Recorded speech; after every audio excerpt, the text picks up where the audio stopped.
Hello everyone! Welcome to today's episode of US News from KidSense.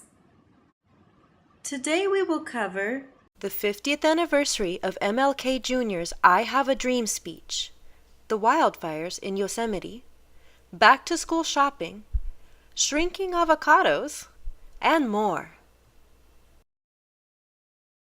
Hello, first up, August 28th, 2013 marks the 50th anniversary of the March on Washington and Martin Luther King Jr.'s famed I Have a Dream speech. You've probably heard parts of it. The march that day demonstrated something that politicians and the American people could no longer ignore. It showed there was majority support for the civil rights legislation to end many discriminatory laws. Dr. King delivered one of the most riveting and important speeches in American history on that day. He spoke of his dream for equality of both men and women of all races in this country. Additionally, he advocated people be judged on their abilities and not on the color of their skin or the station of their birth. His speech was one of the most transformative moments in American history. MLK Jr., as he is often known today, is ranked along with Jefferson and Lincoln amongst the men who shaped modern America.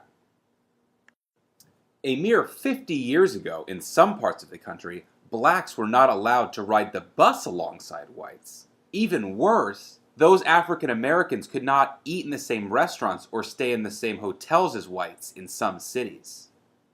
We have come a long way since then.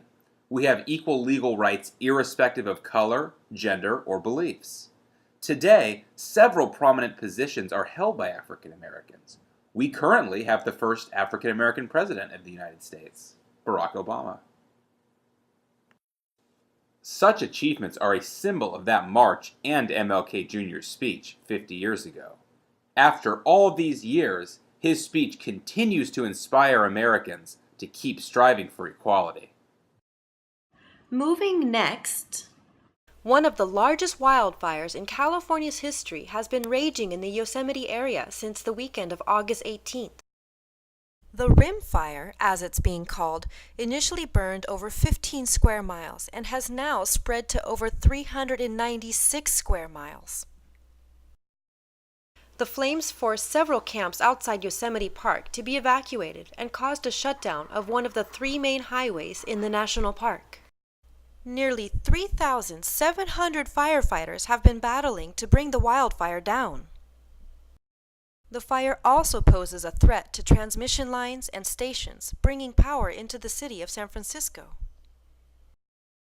Firefighters are gaining control over the fire and expect to be able to fully contain it by late September.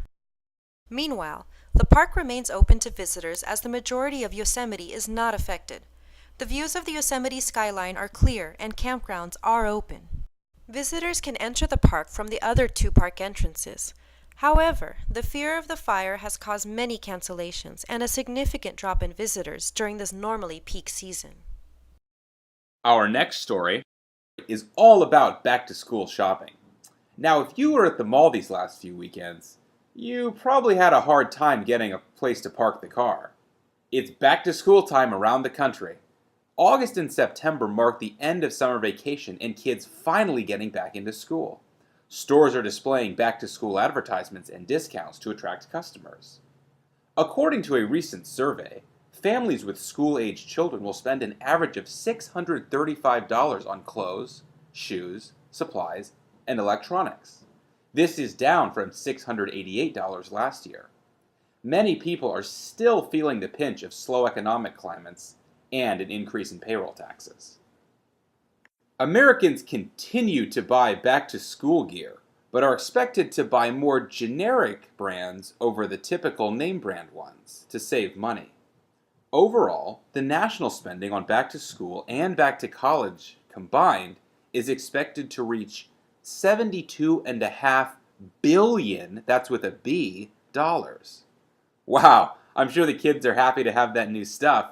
And also, lots of jobs are created to support the back-to-school shopping. And for our next story, we bring you shrinking avocados. Is an avocado a fruit or a vegetable? You oftentimes find avocados used in sandwiches and in guacamole. It's green, has thick leathery skin, and is the size of a pear. This year, in the summer of 2013, hundreds of thousands of trees in Southern California are sagging with the tiniest avocados. Instead of being pear-sized, most of them are more similar to the size of a golf ball. The main reason for their tiny size this year is low winter rainfall in early 2012. Added to that was irregular, inconsistent bee activity and unseasonal cool and cloudy weather seen the past year. Avocados spend more than a year developing on trees, so consistency all year round is important for their growth. Some farmers say they cannot remember a season when they saw avocados that were this small in the last 30 years of farming. Avocados larger or smaller than what is considered normal are generally less attractive to consumers and therefore not as appealing to buyers. Some kids, though, seem to think that a little avocado is cuter. What do you think? For our final story, we have a new member at the White House.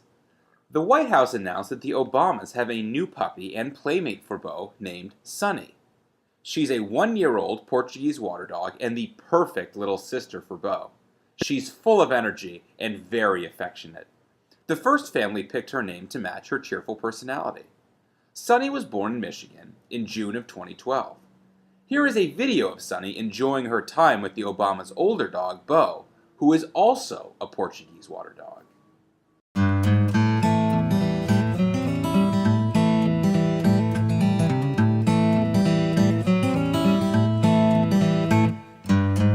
And with that, we come to the end of this edition of the U.S. News Today.